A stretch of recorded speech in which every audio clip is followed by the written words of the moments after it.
The sun had barely risen over Umuchuku village when the loud voice of Mama Obianuju echoed from her store.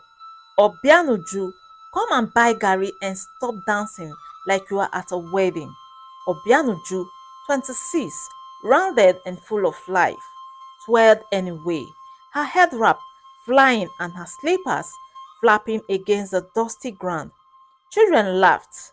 Traders whispered, see the one that wants to find husband without her stomach like basin, they said. But Obianuju just smiled and kept dancing. She was used to it. The village had called her Mama Bag of Garri for years, but her joy wasn't up for negotiation.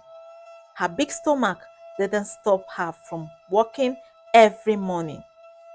She pushed out her small wheelbarrow filled with fried plantain and set up under the mango tree near the market. Sweet Dodo, come and chop joy, she would shout in rhythm with her Bluetooth speaker. Some people bought just to see her vibe. Others came just to mock her and left stunned by how peaceful she always looked.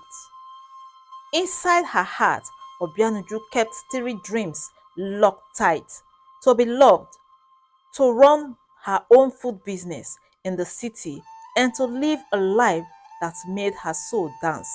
She didn't know how it would happen, but she believed it would. The roadside buzzed with life as Obianuju flipped golden slice of dodo in her palm. The scent danced into the air, luring school children, traders, and Okada riders. Her speaker blasted Kiss Daniel, and she danced as she fried, hips swaying, arms flying. People watched her like a walking comedy show. Obianuju, reduced your volume before you roast yourself, teased a man on a bicycle. She laughed loud. Better to roast with joy than freeze in sorrow, she replied. Her customers knew one thing: her dodo slap, crispy on the outside, sweet on the inside, just like her. But when they left, whispers followed. Such a big girl. Who would marry her? She should use that money for waist trainer. Still, Obianuju never fought back. She danced more, sang louder, fried harder, and saved every kobo. She had a biscuit tin at home, labeled Lagos Dreams. Inside, she dropped coins and naira notes like they were promised. She dreamed of her own shop with shining tiles and an AC, a place where people would come not just to eat but to feel good. One day, she whispered, flipping another doodle slice, I will fill the whole world.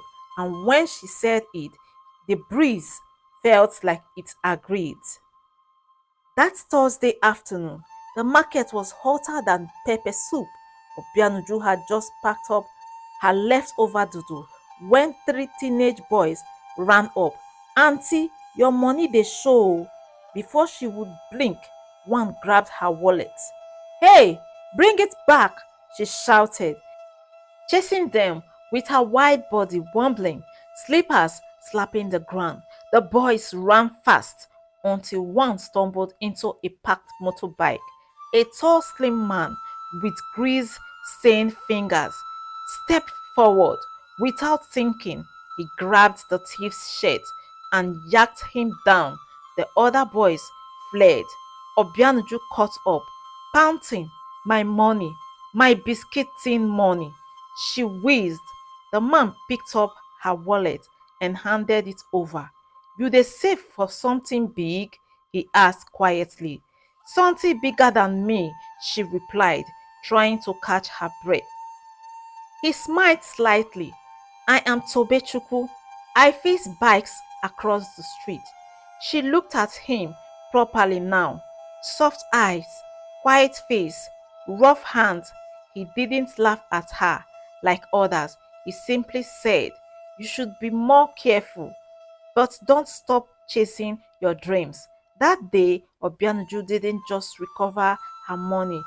She met someone who saw her, really saw her. Tobechukwu was unlike any man Obianuju had known. He didn't talk much. He fixed bikes, wiped sweat with a dirty rag, and played soft gospel music while he worked. But every evening after market, he passed her store and nodded politely. At first, Obianuju made jokes to break his silence. Are you sure you are not an angel in disguise? Or are you deaf? He chuckled just once, but she noticed his smile was real. No mockery, no judgment, just quiet admiration. One evening, as the orange sun dipped low, she packed her dodo pan and turned to find him holding a chill sachet water. You looked hot, he said, handling it to her. That simple gesture hit deeper than a love song. She took it, her heart turned in. From that day, they began talking. Slowly, she told him about her Lagos dreams. He told her how he came back from Port Harcourt after his mother died. He said he wasn't rich, but liked fixing things, including hats. She teased. He blushed. Obianuju was nosy and full of fire. Tobechukwu was quiet and deep like village stream, but somehow their rhythms started dancing together. It was on a bright Saturday during the village festival that the news dropped like hot akara oil. A big poster was nailed to the community hall wall. Small Chops Challenge, win 2 million plus trip to Lagos sponsored by Oga Jollof TV. Obianuju stared at it, mouth open. The whole village gathered around, murmuring, "Na real money o, imagine that kind of luck." She touched the paper quietly like it was a passport. That night, she couldn't sleep. Her mind raced with ideas. Jollof puff puff, spicy dodo slider, coconut infused meat pie. She grabbed a notebook and began scribbling. This was her shot. The next day, when she announced she would join the competition, laughter exploded. Obianuju, that one that eats more than she says, better hide the food though before she chops everything. Even her neighbor, Mama Nkechi, advised, "You are not fine, not slim, not trained. Leave this one for sharp girls." Obianuju simply smiled. "They have called me many names. Let them add one more. Winner." She walked away, her head high, her stomach leading the way, and somewhere in the shadows, Tobechukwu watched her go, silently cheering.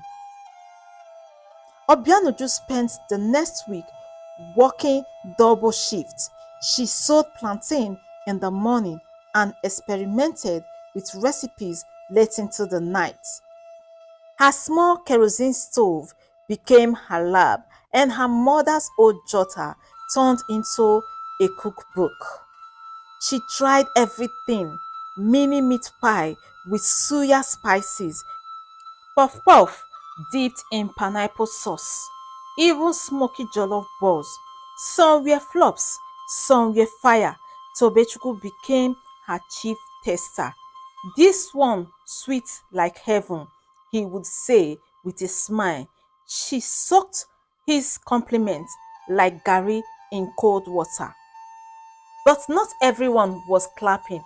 Her male rival, Amara, slim, snatched waist, and proud owner of a fancy eatery Instagram page, laughed loud whenever Obianuju passed.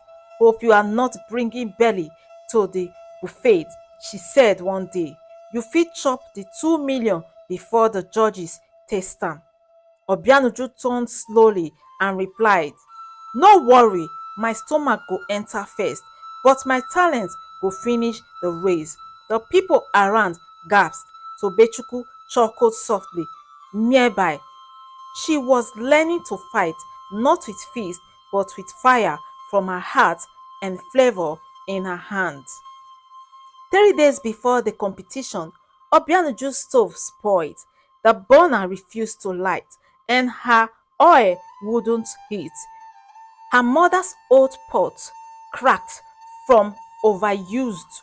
She stared at her dough, her puff-puff batter, her half-cooked jollof, and burst into tears. "This is a sign, Abi," she whispered, wiping flour off her sweaty cheek. "Maybe I am not supposed to win.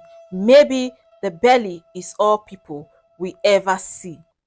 That evening, Tobechukwu showed up with a surprise: 2 bags of firewood, a borrowed coal pot, and a shiny new frying pan. "You said you want to fill the world, right?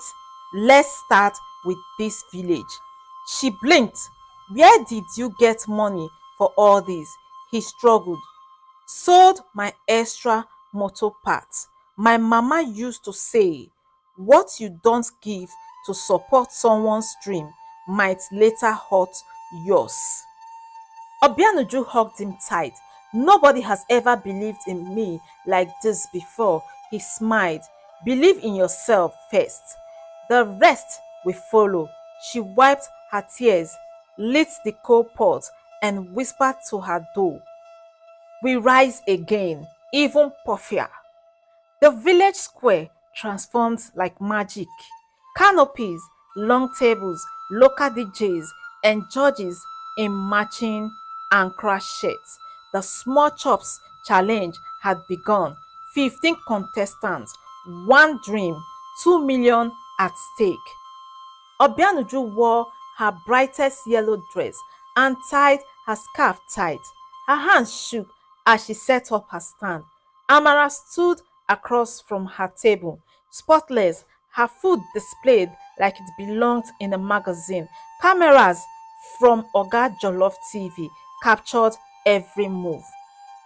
"Contestants, start cooking," shouted the host. Firewood flamed, oil sizzled. The smell of spices filled the air. Obianuju moved fast, measuring, frying, plating. Her signature dish, jollof, puff-puff delight, a spicy sweet twist nobody saw coming. Halfway in, Amara walked over, pretending to admire Obianuju's food. "Smells okay. Hope you brought enough for yourself," she whispered with a smirk. Obianuju didn't flinch. "Oh, I did, but the judges will taste before I do." The crowd murmured in delight. At the end, her stand looked like a feast from heaven, colorful, rich, and unapologetically bold, just like her. The 3 judges took their time. They tasted everything: meatballs, spring rolls, samosas. When they got to Obianuju's table, they paused. One leaned in. Why is this puff puff smelling like jollof?" She smiled, voice steady. "It's my original recipe. Fried puff puff filled with jollof rice and peppered chicken bites, topped with honey pepper, glazed and garnished with scent leaf." The crowd leaned closer, and judges bite, and their eyes widened. This is unexpected," said one. "It's sweet, spicy, crunchy, soft. It shouldn't work, but it does." The second nodded. "Na creativity be this." When they got to Amara's table, everything looked perfect, but one judge whispered, "This tastes like something I ate at a wedding last week." The final moment came. The host stepped forward, holding the result envelope. Everyone held their breath, and the winner of the 2 million and Lagos trip is Obianuju. The crowd exploded. Amara's face froze. Obianuju dropped to her knees, crying. floor still on her cheek. Tobechukwu rushed in and lifted her up. "I told you," he said gently, "they will see more than your stomach today." 2 weeks later, Obianuju boarded a bus to Lagos with Tobechukwu beside her and a small box of cooking tools in her lap. The smell of the city hit her before they even reached Ojuelegba. Pepper, fuel, sweet dreams. The sponsor helped her secure a shared kitchen and posted her on their Instagram page. In 2 days, she had over 5,000 followers. Others started rolling in. "That puff puff girl, eh? Queen of small chops." She named her business Uju's Belleful Bites. Lagosians loved her. Soon, her face was on flyers. Radio stations called her the viral village chef. Even local celebrities ordered from her. But through it all, she stayed grounded.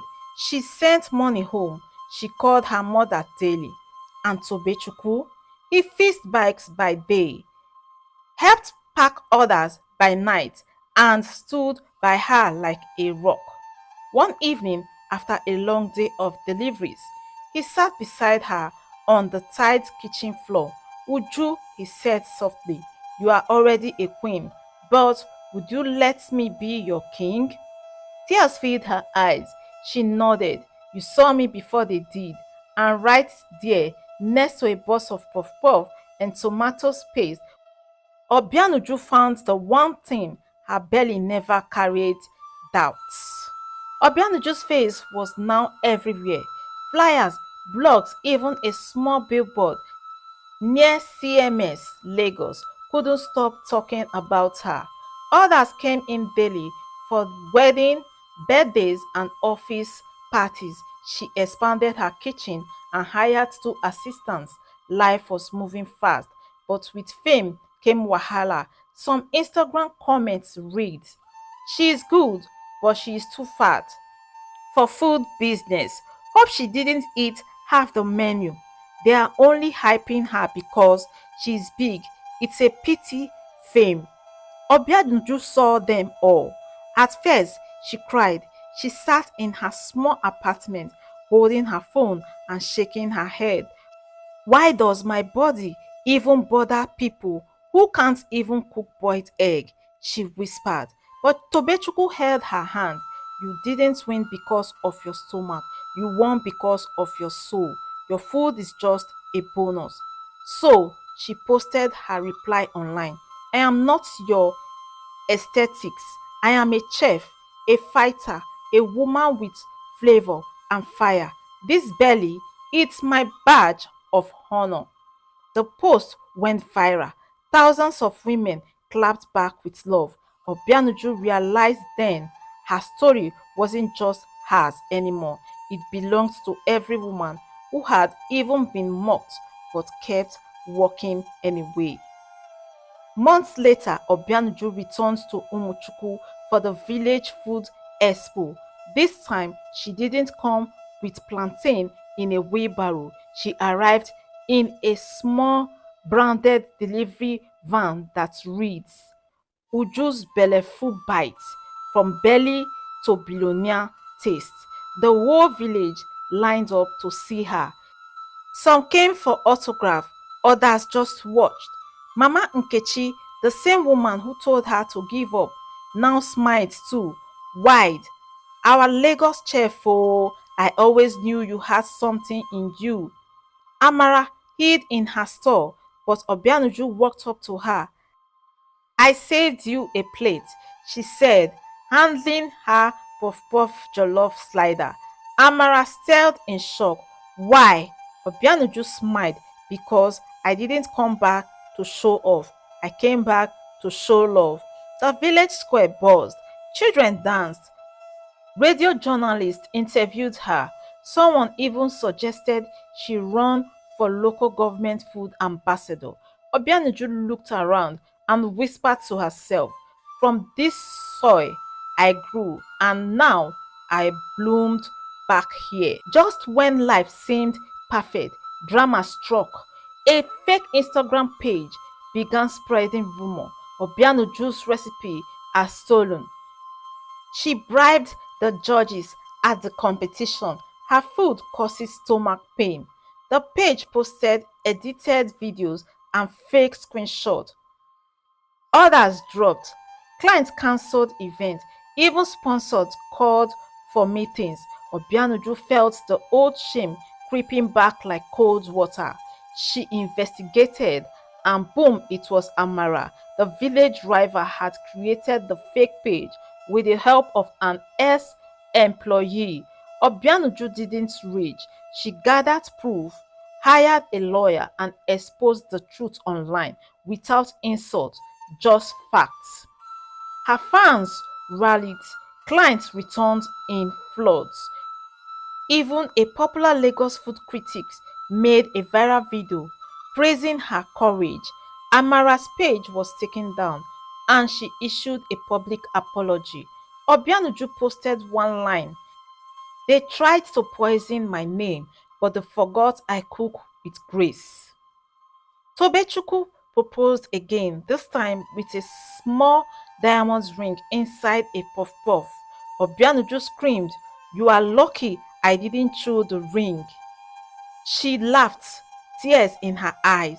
Their wedding was held right in Umuchukwu under a giant canopy decorated with golden spoons, plantain cut out, and jollof-colored balloons. Everyone showed up: villagers, city friends, influencers. Her old store was turned into a photo booth called "Where It All Began." She wore a custom-made dress with her arm wide and her belly bold. "I didn't lose weight for the wedding," she told the makeup artist. "I gained confidence instead." When they danced, she led the crowd in her signature dodo shake. The DJ shouted, "Give it up for Chef Uju, the girl they mocked, now the woman they love." And Tobechukwu, he stood beside her, beaming like a sunrise. "I married a whole movement," he whispered. 5 years later, Uju's belleful bite became a nationwide brand. Supermarkets sold her frozen jollof puff-puff pack. She had cooking shows, interviews, and a new restaurant chain, but the heart stayed the same. Obianuju launched a foundation for plus-size girls in rural areas who wanted to learn catering. She called it "More Than a Body." Every graduation ended with this message: your body is not your enemy. It is the vehicle carrying your greatness. One night, she sat on her Lagos apartment balcony, holding a glass of wine. Tobechukwu brought her old biscuit tin from under the bed. Inside were coins, faded recipe notes, and a small paper that reads, "I want to own my space." She smiled. "I did it." He kissed her forehead. "No, we did it, but you lit the fire." And so, the girl with the big stomach lived a life that made her soul dance, loved, fulfilled, and full of flavor. Moral lessons: don't allow whatever challenges to stop you from achieving your dream or becoming what you want to be in life. Obianuju didn't allow her big stomach to stop her from reaching her goals. Thank you for watching. Don't forget to subscribe, like, and share this video. Let me know what you think in the comment section. Thank you for watching Folktale by Chinelo.